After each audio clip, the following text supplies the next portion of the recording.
G'day, Michael here. This video is going to be as short as possible to show the basic installation of a Linux distribution the way I do it for my desktops. I've seen a lot of different installation videos and none of them seem to be focused on the detail that I'll be demonstrating here. I'm going to try not to go too far afield, but inadvertently when you're setting up a new machine there's a few things to go through and there's some things that can play up along the way. Here's a drive. There's a drive I've just added. There are some primary things to set up with a Linux distribution, which is actually the main focus of this video, and that is three critical partitions. One for the operating system, one as a swap space, and one as the home directories for the users. Now, how Linux or actually all the other Unix style systems work is the user's own files are stored in a directory called home. So if you log in as Michael, myself, you'd have home Michael, or home Sally, or home Fred, whatever the user login is. That would be the folder home so-and-so. Windows has been moving more and more towards that as well. And certainly, all the more traditional Unix style systems will have the same sort of setup. It is pretty easy to set up on installation. Now Linux lets you install alongside of an existing operating system. The easiest way, if you've got a Windows installation on the machine and you want to try Linux just to see how it works for you, the easiest thing would be to just add another drive like I have done here. Let Linux have its way with that drive and let the bootloader know that it should just install alongside of what the setup is. Most of the new distributions, including Ubuntu, are pretty smart with how they're set up alongside. If you did have any mission critical data on there, copy it out to something else so you're not going to lose anything off your Windows distribution.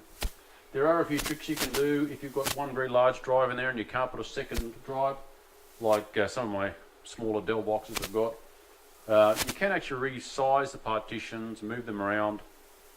What's really kind of cute is there's some pretty complex workarounds. I have a HP machine. It's got 3 or 4 partitions assigned to Windows, so I couldn't assign another partition to Linux, but I was able to resize the partitions that were on there and set up what's called a logical volume, and then set up within the logical volumes the drive partitions suitable for Linux. So I was able to work around even the fact that all the primary partitions were used up. And for those of you that don't understand about partitions, you're allowed to have 4 primary partitions, and then beyond that you actually have to have an extended partition. You'll have come across that if you've tried to do partitioning on a machine. A lot of that stuff is taken care of by an installer, an operating system installer. Okay, so you're able to do non-standard workarounds with Linux, which is quite amazing. Yeah. Now Linux installations will be able to read the NTFS file system, or the HFS file system, NTFS being Windows' file system, and HFS being Mac file system. I haven't installed Linux on a Mac yet. The machine here, I'm hoping, is nice and simple. I guess we'll find out very shortly, and I suppose we'll get on with it. I'm using the onboard network, which should be faster on the motherboard. There is a second network adapter in there, Realtek I think it is, but I'm just ignoring that for the moment. The graphics adapter, it's NVIDIA based, and of course the 2 drives. When we boot up, we're going to have to tell the machine to look at that Dolphin USB stick. I happen to know that F12 was the button press to get it to go into boot mode. Now, different BIOSes have different key presses. You'll have to pay attention to what yours is like. Now you can see I've got a number of boot options here. I've got floppy, LS120, well both of those are pretty much redundant these days, but it shows you the age of this machine. Hard disk, CD-ROM, a zip drive, USB devices of all sorts. Now I would have thought this would be a USB, maybe hard drive, USB, floppy disk drive. I'm not sure how they compare it, but usually, funny enough, they show up in the hard disks. So I'll just click on hard disks and there it is. The first thing on the list is the Dolphin. So I'll get it to boot from that.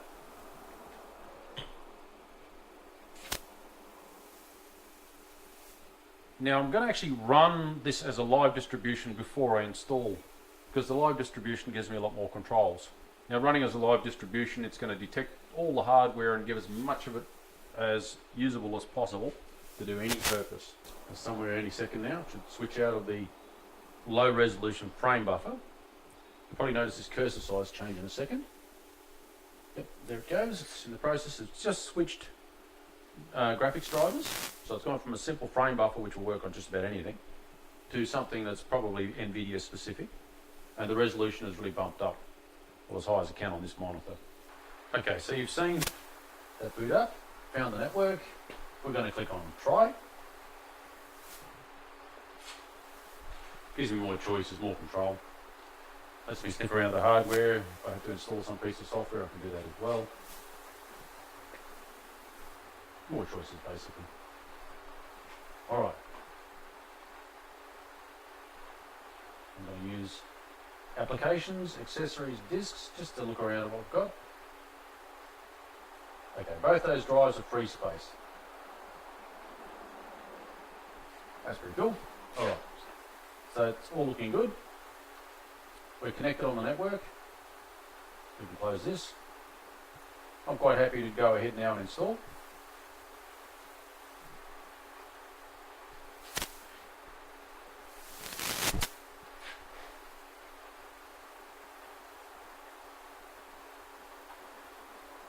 Okay, I'm given two options here. Download the updates while installing. Install third-party software for graphics, Wi-Fi, and flash codecs, etc. I'm going to do that.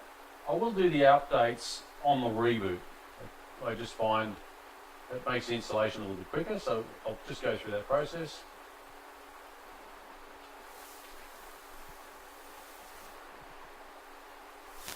I'll let the updates happen without being recorded later on. We don't have to occupy video time for that. All right.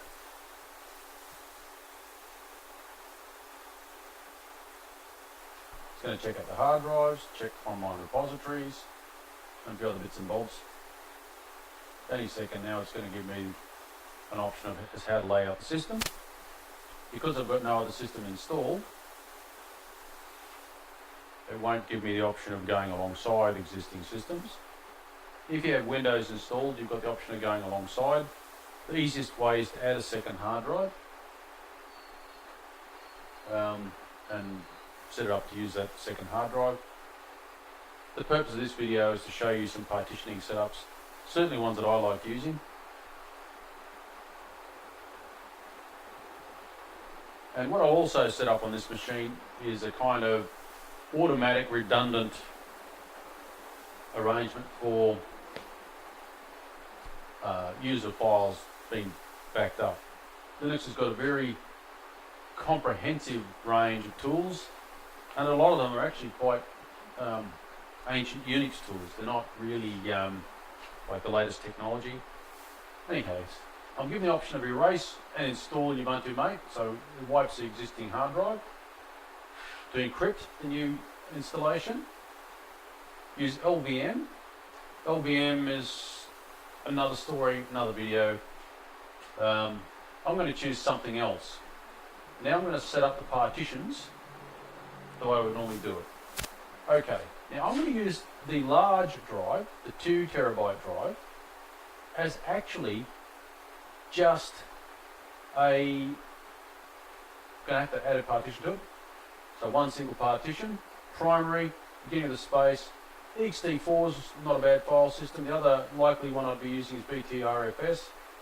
BTRFS has got an advantage of not reduces duplication of files. It's quite a smart system. ext4 is a well-proven file system that's journalized. Yeah, that's another story as well. But either one of those two is a valid choice. They're both modern journalized file systems. And I'm going to actually make a new directory mount. I'll just call it storage. Okay. So this whole 2 terabyte drive is going to be mounted at a place called storage on the file tree. On Windows, you have A drive, B drive, C drive. On a Unix style system, you can put any drive anywhere on the file tree. Okay, now we have the 1 terabyte drive. I'm going to add a partition. Size, I'm going to go 60 gigabytes. Primary, mount point, and I'm going to set that as the root of the file tree. So / is the very basic lowest point on the file tree. I'll leave it as ext4. That's cool. Free space again. I'll add a partition. I'm going to go 20 gigabytes. Oh, 20. 200. That's 20 gigabytes. It probably doesn't need to be that big. There's a swap area. It certainly will never be too small. I'm going to put that as a primary as well. We're only going to be putting 3 partitions on here. Now this free space here is really why this video exists. What I'm about to do right now is I'm going to simply leave all the drive available. That's about 920 gigabytes. And I'm going to put that on the home directory. I repeat, this is exactly why this video exists. I made a separate partition for the home directory. So the users can work on videos and like I'm going to be doing. Videos, photos, whatever, and fill up their drive, and it won't cripple the system because the system will be installed on this partition. Now what's interesting here is the hardware assignment. Is that showing up very clearly there? Yep. The hardware assignment is SDB. It doesn't much matter how it shows up here. Long story cut short, they'll be using hardware identifiers, which it doesn't matter which port you're plugged into, they'll be identified by what they physically are, rather than where the dev assignments are. I'm going to click install now. And it's going to make these changes. Yes, we'll do that.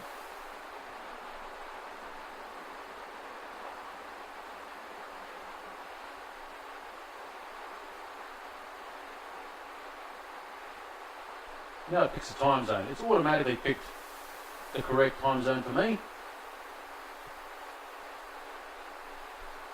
Keyboard layout, a very common thing.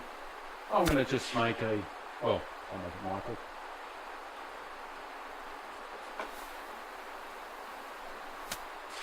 I'll just call it install demo. Password. Doesn't matter what the password is in this case, we'll have to have 2 the same. You can make the password as secure or as insecure as you like. Continue. It's already been copying files while we've been doing that in the background. It's already quite a way along the progress bar.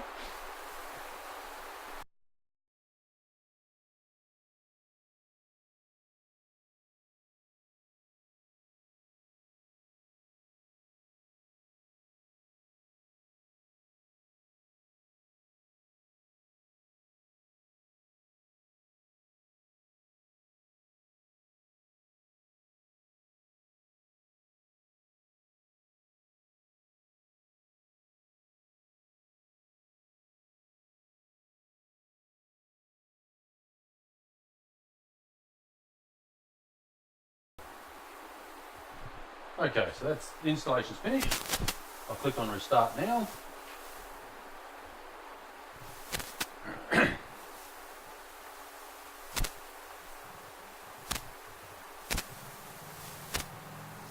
telling me to remove the medium, which is the USB stick.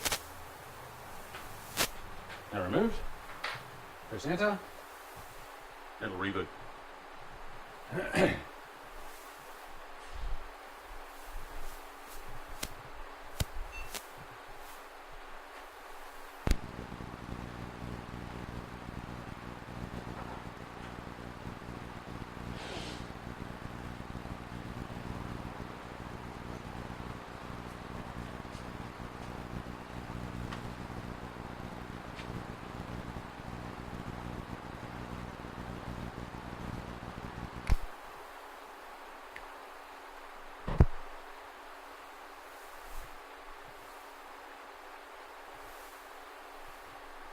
So now we should have any day now a new system up and running.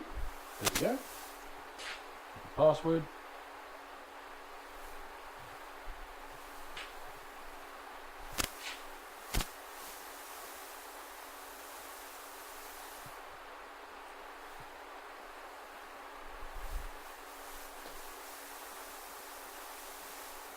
Still loading. Yep, now all the pretty decorations have happened. Alright. Trees, no, system tools. I tend to use the terminal a lot, so I'm going to put that up on the top bar. I'll close that window. It listens to me.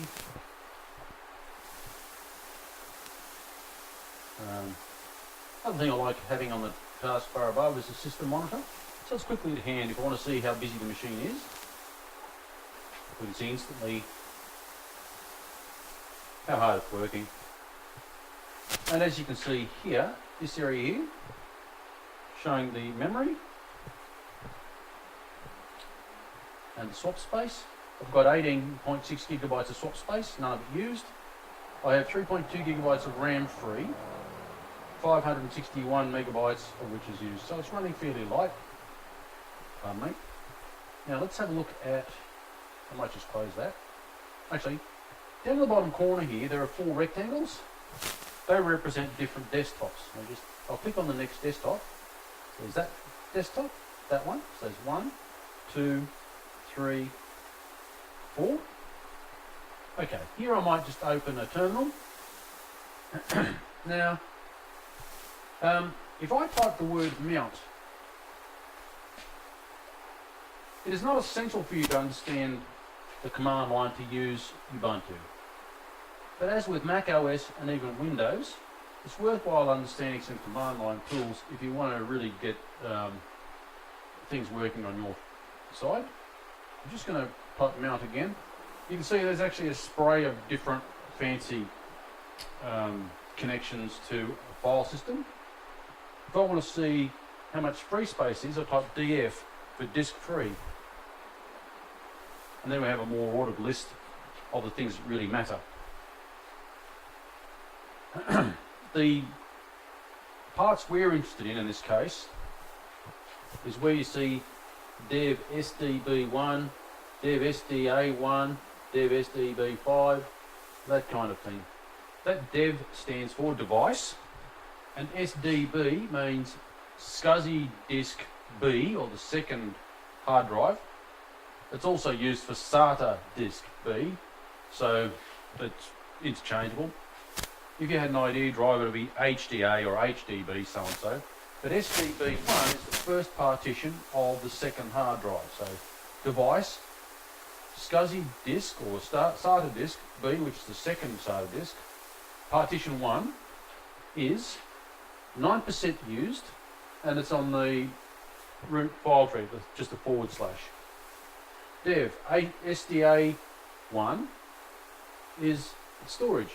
Remember I set up the storage directory. I might just increase that font size just to make that a little bit more terminal. Where are we? View. Zoom in. There we go. Might be a bit easier for you to read.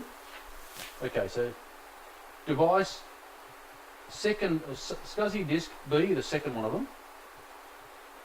1 is mounted at the root directory. It is 9% used. It is, now where are we? Just shy of 60 gigabytes in size. 4 gigabytes are used. 50 gigabytes free, 9% use, and it's mounted there on the file tree. SDA, that was the large 2 terabyte drive, the 1922 gigabytes. Mounted at the directory called storage. You may remember me setting that up. And SDB5 has got no usage hardly. Oh, wrong one. SDB5 used 75 megabytes. And that's the home directory. Now you can see here a summary. On the user home, logged into the machine, which I called install demo. Tilde is a colon, and a tilde means home directory. and $sign means that's the command line. Okay, so to see where I am, I'm going to go pwd, which means print working directory, and it shows me I'm currently working at home Michael, which is equivalent to I'm Michael, I'm at my home directory, which is the tilde. So home Michael is where I'm at. Okay. To do an administrative task, we have to become the administrator. There's a couple of different ways of doing this, but the way Ubuntu is set up, you type in sudo and then the command you wish to do. Now if I wanted to go sudo, I don't know, sudo mount, we'll run that command as the system administrator, which will be the same result as what we did as Michael, but I'm still actually logged in as Michael. So it ran that command as the administrator, but if I want to stay administrator, I can go sudo su. Now this leaves me permanently dangerous, but permanently the administrator, until I log out of here. I'm running out of video time, so I'll be quick. Alright, so I'm on as the administrator, I'm at home Michael.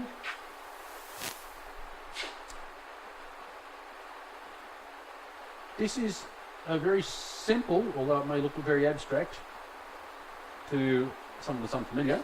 Contab is a table of things that are done based on time. A table of chronological tasks. So contab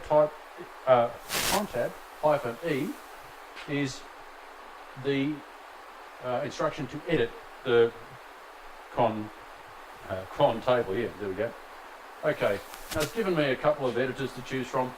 I'm going to pick number two. Okay, this is a long-winded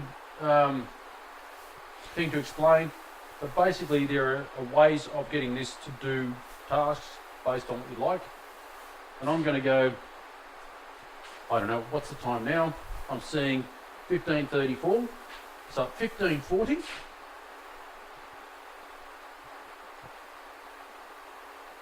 So a minute, sorry, 40, 15. Every day of the month, every month, every day of the week. It's 5 stars. I'm going to go cp-ru home, oops, home to storage.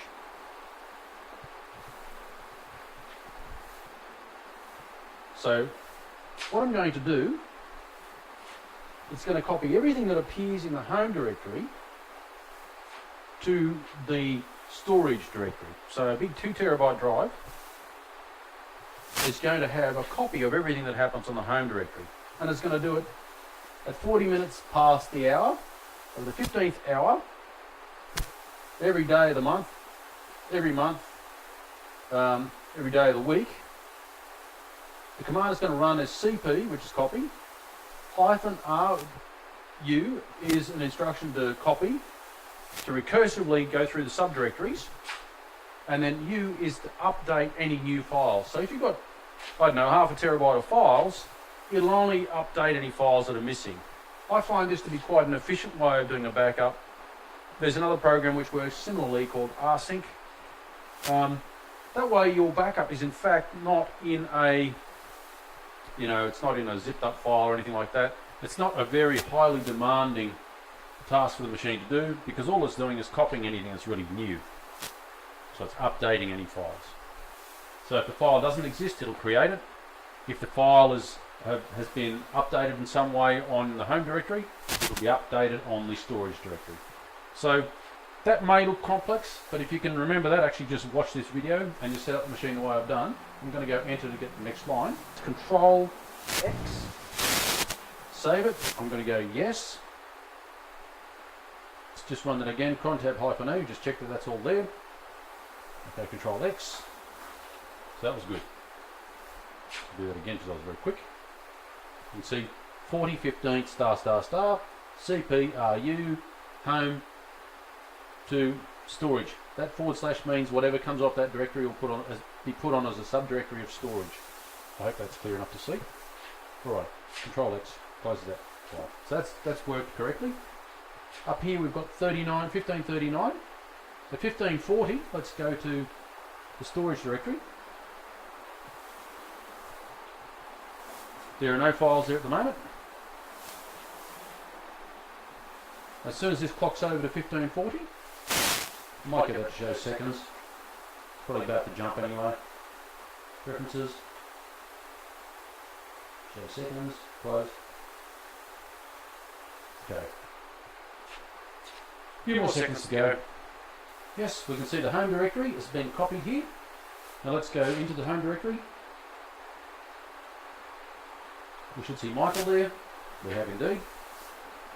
Okay, so Michael's directory has been copied to the storage directory. So what that means, in other words, this machine is already backing itself up at 1540 every day. So we successfully installed the operating system. We've allocated, so we've now got a desktop machine with a solid backup arrangement. I often hear people are losing data and they've got all sorts of backup utilities, and what happens is the backup grows and grows and grows and grows without any logic to it. Whereas this is only updating anything that's changed. Now, if you wanted to have another backup, say done on a weekly basis, you could go into the cron tab and set up another one to another drive every week at 1540 every day. Of course, I can change that time to some other time, but obviously it has to be a time that the machine is running. So what that means is, let's use a log out of here, so I'm no longer in this environment.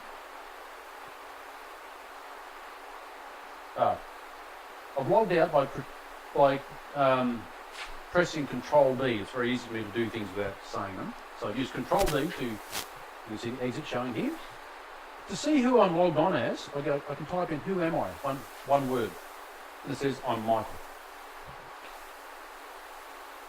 If I go up arrow to sudo su, because I typed the password in this last session, it'll let me log on. If I go, who am I now? It'll say I'm root. So root is the administrator, and Michael was me as an unprivileged user, or a less privileged user. So I go Control D, which is exit. If I go Control D again, it'll close this window, so I'll do that. Now if I open the browser, I've double clicked. But what I might do is change my preferences, because I actually like single click rather than double. Behavior, single click. Okay, so now it'll respond to single click. If I click on File System, it'll take me to the bottom of the file tree, and then we should be able to see Storage, then Home, then Michael. Can I delete anything here?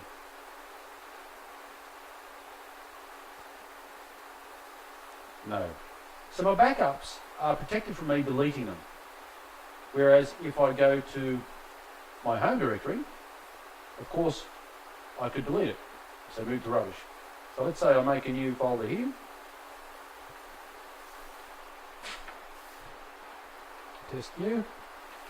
No, test new. Good. Test new. Test new. One word. Okay. That's it there. I might, just for the fun of it,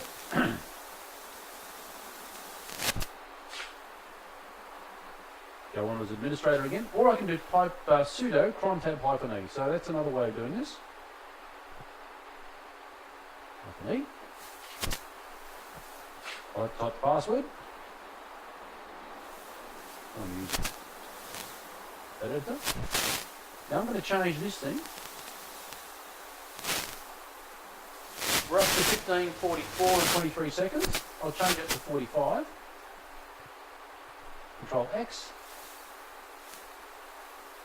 Yes. Done. Okay, so that's saved. So at the 45-second mark, we should see this is Storage Home Michael. This here is Home Michael. It's got the test new on it. Shortly we should see the test new come up here. Got 3 seconds to go. There it is.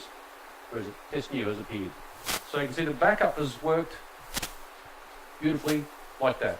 And it didn't have to copy all the files, it just had to copy what was new. So you can see that's quite efficient. So now I've got quite a resilient installation.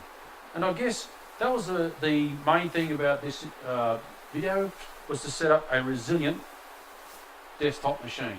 So you've got a single machine here, it's got a backup, it's also got a home folder which stores the user's files. If you happen to fill it up with videos and whatnot, the system itself has its own partition, so you won't cripple the operating system. I know a number of people that I've had to save them from disaster because they filled up their hard drive and the operating system, ran an update, that was Windows of course, did an update and basically crippled itself because there's no room left on the hard drive. This is basically resilient to that. Hope that was interesting to you. Feel free to subscribe, like, comment, ask a question, whatever.